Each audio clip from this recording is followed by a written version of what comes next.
Hey everybody, what do you say? JGA 59 here, Gannon. And today I'd like to feature a set that, everybody knows. It's the 1965 Topps Giants set.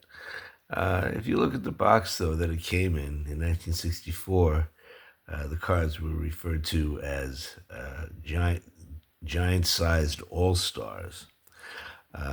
And this is, in my opinion, one of Topps most exquisite sets. The photography is stunning. The design is so simple and effective. And there were 60 cards in this set because each team got 3 players. So there were 10 teams in each league, which means 20 teams, of course, and 20 times 3 is 60. And I got this set back in the early 1970s. It apparently, okay, one thing about this before I get to that, hold on, you know what? I want to get one thing that I want to show. Just give me a second here.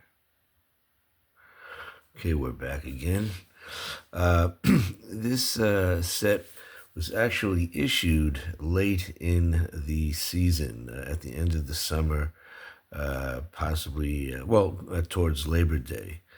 And you know this because if you look at the backs of some of the cards, they talk about things that occurred in the 1964 season. The backs of the cards, I'll just take out the first one here, Gary Peters. As we all know, okay, simulated a newspaper story. There'd be a picture in the center, and they would talk about a particular game, maybe highlight the player's career, or just give a smattering of statistics and stories from throughout their career. And what was I gonna say? I forgot.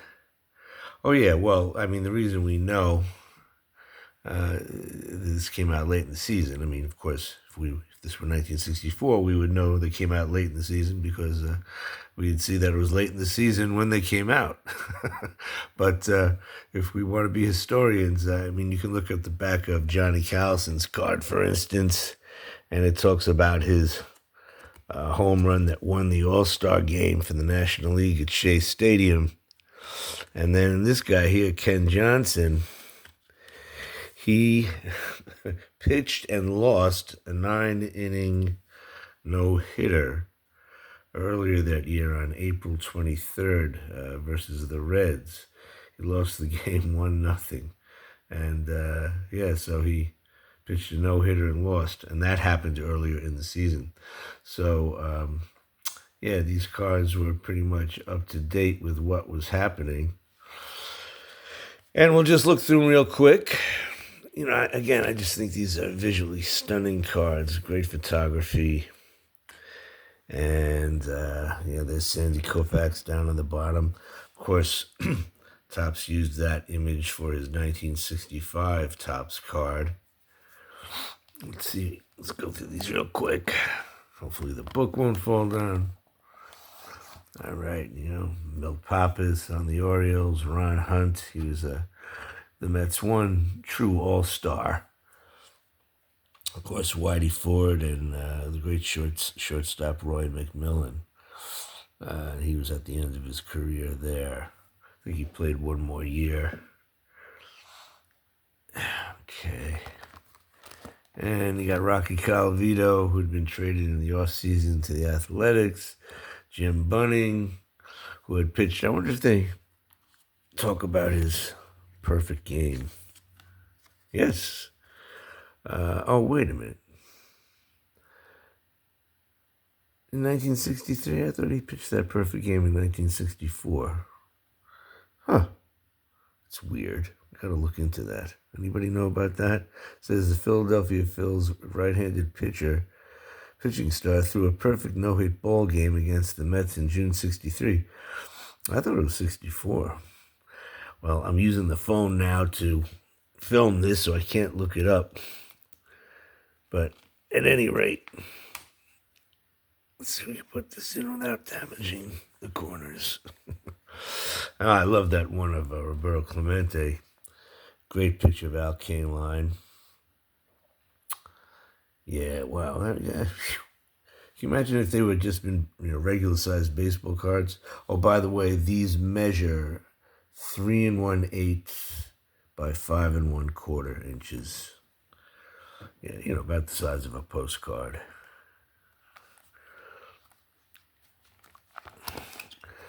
Okay, we got Nellie Fox. Of course, back then, the Houston Astros were known as the Houston Colt 45s. So that's where you see the 45s on top of Nellie Fox's hat. Or, on his hat. Yep. Oh, now Dick Ellsworth, this was interesting. There were 3 Cubs chosen for this set: Ron Santo, Bill Williams, and Dick Ellsworth. So you'd figure, well, wait a minute, what about Ernie Banks? Well, apparently in 1963, the year before, Dick Ellsworth had a really amazing year. I think he won 23 games. He had an ERA 2 something, very low. I mean, almost Koufaxian. And anyway, so they included him in the set over Banks. I mean, in hindsight, Ernie Banks would have been the better choice, but they picked Dick Ellsworth. There are a couple of choices that Topps made there, slightly curious. There we go. We got Elston Howard, Dick Farrell, Albie Pearson, Frank Howard. Frank Howard, who later became known as the Capital Punisher when he joined the Washington Senators. And there's the Mick. Great picture of Mickey Mantle. Joe Torre when he was catching for the Braves. Ed Brinkman, the all-gloved, no-hit shortstop. Bob Friend on the Pirates at the time. I love that shot of Frank Robinson.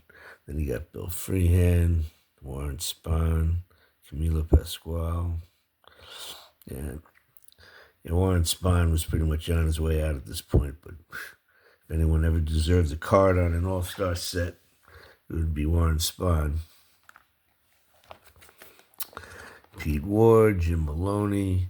Now, Dave Wickersham, he was in the middle of like a 19-win season. So he was hot stuff back in 1964, and they selected him over guys like Norm Cash and Dick McAuliffe. Again, maybe the right pick at that time, but in retrospect, another player might have been more suitable. There's Johnny Callison, and hold on. I'm on. Okay. Oh. Yep. Callison homers and ninths. Johnny Callison was the hero of the 1964 All-Star Game when he rocked a home run off Dick Raditz with 2 outs in the last of the 9th inning. The mighty blow came with 2 men on base and gave the NL the margin to beat the American League 7-4. Yeah. Yeah, this was during the era where the NL really dominated in the All-Star Game. Went on through the 1970s as well. The AL would only win a couple during this period of time. Great shots of Marichal, Killebrew, Louis Aparicio, Dick Raditz, who was a hard-throwing pitcher for the Red Sox at the time.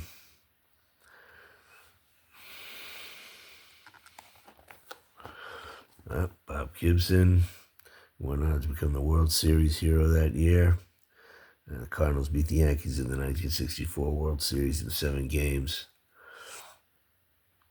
Gibson, yeah, he was, I believe he had the MVP of that series. Dick Stewart, when he was playing for the Red Sox. Tommy Davis. Oh, interesting about Tony Oliva, he was really having maybe his first breakout season there. And, he's on the 1963 Topps rookie card. He's also on the rookie card in 64. That's right. Interestingly, they didn't include in this set Dick Allen, who was really lighting the NL on fire. They did give a card for Oliva, but not for Dick Allen. But again, just one of those choices, one of those things. Well, the book is gonna go. Okay, we're getting there, almost to the end. When I ordered this set, okay, I ordered this set in the early 1970s, and I still have the envelope it came in. Actually, there was an outer envelope, and this was the packet that the cards were placed in, and it was from the L&R Card Company, Box 223 in Hazlet, New Jersey.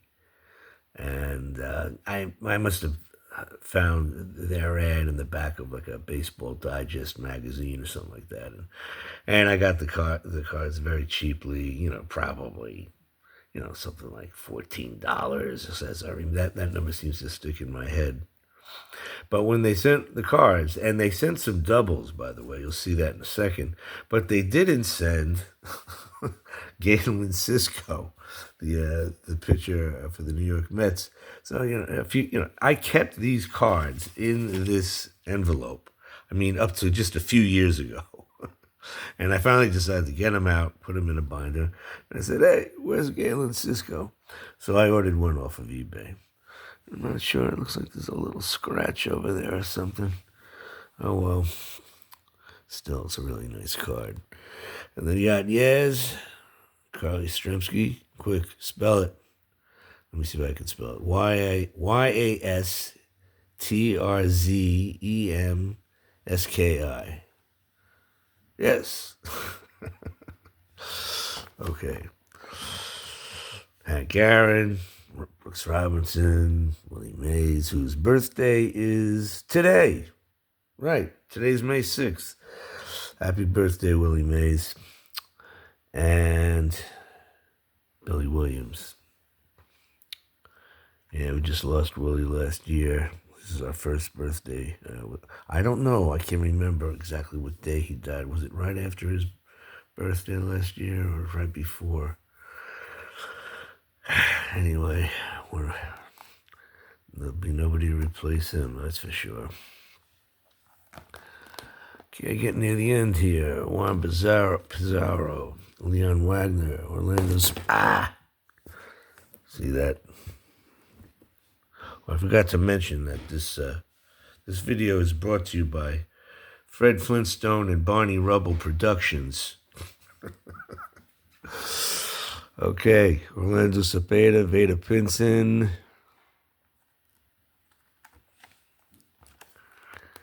The great third baseman Ken Boyer. Interesting that Veda Pinson and Ken Boyer's cards are right next to each other, because those are two players that many people think should be in the Hall of Fame. Ron Santo, who recently got into the Hall of Fame. Catcher for the Indians, Johnny Romano. And one of my favorite players, Bill Skowron. Bill Moose Skowron. He played, of course, mostly for the Yankees, first baseman. Later was traded to the Dodgers, then the Senators, and then the Cubs. All right, and here are the doubles. Apparently there were tons of these cards produced, and they weren't really bought. And apparently a collector, a guy named Will Davis, this is supposed to be a true story, purchased about 8 million of these, coming upon them at some warehouse and only paid like $100 for them. And, he'd be out at shows in California, and I don't know, like he obviously sold these off. He The Dodgers got a chunk of these cars and used to sell them at Dodger Stadium. I believe in the early 1970s. I've heard of Rick Acosta talking about that, and yeah, I mean they're supposed to be some short prints, supposedly, and supposedly the short prints are Willie Mays, Sandy Koufax, Galen Cisco, Wayne Causey, Bob Friend. Did I see Wayne Causey here? Bob Friend, Dick Stewart, and Bill Skowron.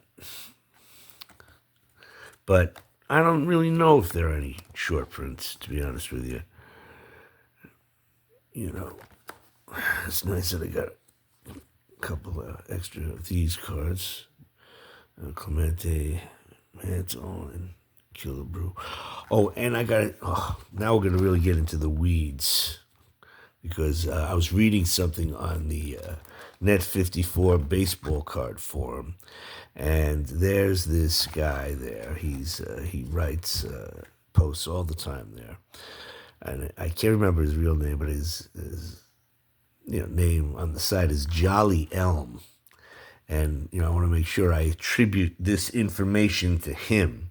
Okay, apparently with the Mickey Mantle, the Killebrew, the K-Line, and the Ron Hunt, there are two variations of the cards, and this is gonna be tricky. Hold on, I should have really. What I'm gonna do? I'm gonna pause this, and I'm gonna get those cards out so I can show you readily. Hold on a second. I decided I'm only gonna bother going through this with the Mantle. Okay.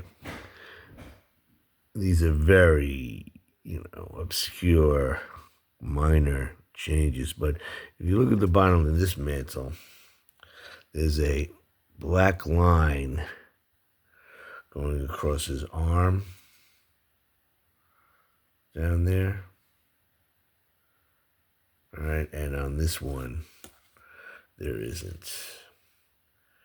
And, I guess this maybe really isn't anything to talk about. I mean, sometimes we notice that there are print dots on some cards, and sometimes they aren't. The print dots aren't there. But anyway, this guy, he went through these cards and he showed how they were slightly different from each other. So, and it occurred, throughout the set. So there was something. There were cards that were printed one way, and other cards that were printed another way. Anyway, that is, my feature and commentary on the 1964 Top set, Giant set. I think it's one of the greatest sets ever, and yeah, I'd say it'll be an addition to any collection. And yeah, so I hope you enjoyed today's video, and we'll talk soon. Take care now. Bye-bye.